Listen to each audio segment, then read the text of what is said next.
بسم اللہ الرحمن الرحیم نحمدہ و نصلی علی رسولہ الکریم اما بعد۔ آج تک کبھی بھی ہم نے یہ نہیں سوچی، جو سوچتا اس کو سمجھتا نا، تو سوچ کے دیکھو کہ آج تک کبھی بھی ہم نے یہ نہیں سوچے کہ ہماری کچھ لیمٹس بھی ہے، ہماری کچھ حدود بھی ہے۔ کبھی نہیں سوچے ہم کو اپنے اوپر کسی کی دادا گیری، کسی کا رباب، کسی کی حکمرانی اچھی نہیں لگتی۔ سوچ کے دیکھو، اب اس حدیث میں غور کرو جو میں بتانے جا رہی ہوں۔ ہمارے نبی صلی اللہ علیہ وسلم کا ارشاد ہے، اللہ تعالیٰ کی بنائی ہوئی حدود پر قائم رہنے والوں کی اور نہیں قائم رہنے والوں کی دونوں کی مثالیں ایسی ہیں۔ اللہ تعالیٰ کی بنائی ہوئی حدود پر قائم رہنے والوں کی اور نہیں رہنے والوں کی دونوں کی مثال ایسی ہے، جیسے کہ ایک 2 منزلہ جہاز ہے، پانی پہ چلنے والا 2 منزلہ جہاز ہے۔ اس میں اوپر کے حصے میں بھی کچھ مسافر سوار ہے اور نیچے کے حصے میں بھی کچھ مسافر سوار ہے۔ اگر کبھی نیچے کے حصے میں بیٹھنے والے مسافروں نے یہ سوچے کہ جب بھی ہم کو پیاس لگتی، پانی کی ضرورت پڑتی، کسی بھی چیز کے واسطے، تو ہم کو بار بار اوپر جانا پڑتا۔ کیوں نہ ہم ایسا کریں کہ ایک چھوٹا سا باریک سوراخ جہاز میں کر دے، جس سے بیٹھے بیٹھے ہم کو پانی مل جائے گا۔ اگر یہ بات اوپر بیٹھنے والے مسافروں کو معلوم پڑی تو کیا وہ ایسا کرنے دیں گے؟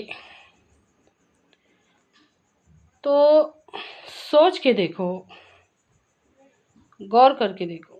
ہم کبھی بھی یہ نہیں سوچتے، اسلام کی باریکیوں سے اس لیے دور ہے کہ سوچ سمجھ سے دور ہے، غور فکر سے دور ہے کہ ہماری کوئی لیمٹس بھی ہے، ہماری کوئی حدود بھی ہے۔ ہمارا جو جسم ہے نا، وہ ہماری ملکیت نہیں ہے، وہ امانت ہے۔ اچھی طرح سے سمجھیے، اللہ کے حکموں کا پابند بننے کے واسطے یہ سوچ نصیب ہونا بہت ضروری ہے کہ ہمارا اپنا جسم بھی ہماری اپنی ملکیت نہیں ہے، بلکہ اللہ کی امانت ہے۔ اور یہ احساس صرف اور صرف قرآن دلا سکتا ہے۔ یہ احساس کہ ہمارا اپنا جسم ہماری ملکیت نہیں ہے، اللہ کی امانت ہے، یہ احساس قرآن دلا سکتا۔ اور خود سوچ کے دیکھو، اب میں کیا بتاؤں، اپنی زندگیوں پہ غور کر کے دیکھو کہ ہم قرآن سے کتنے دور ہے، ہم نے کب اس کو سمجھنے کی نیت سے کھولے، کب کھولے ہم؟ جو آج ہم جو بھی سمجھ رہے، اپنا ملکیت سمجھ رہے کیا ہے، ہم اپنے آپ کے مالک، ہم اپنے آپ کے بھی مالک نہیں ہے، وہ ہمارے رب کی امانت ہے، ہمارا جسم۔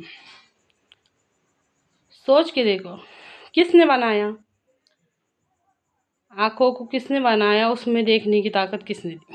کانوں کو کس نے بنایا؟ اس میں سننے کی طاقت کس نے دی؟ ہاتھوں کو کس نے بنایا؟ اس میں ہلنے کی طاقت کس نے دی؟ دل دماغ میں سوچنے سمجھنے کی طاقت کس نے بنایا اور کس نے دی؟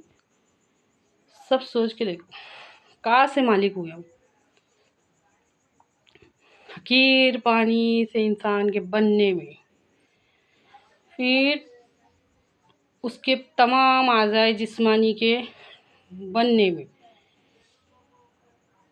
جڑنے میں، ہر چیز میں آنکھوں کے دیکھنے میں، کانوں کے سننے میں، زبان کے بولنے میں، کھانے میں، ہاتھ پاؤں کے ہلنے میں، چلنے میں، سوچنے میں، سمجھنے میں، ہنسنے میں، رونے میں، جاگنے میں، سونے میں، ہر چیز میں اللہ کی قدرت ہے۔ سوچ کے دیکھ۔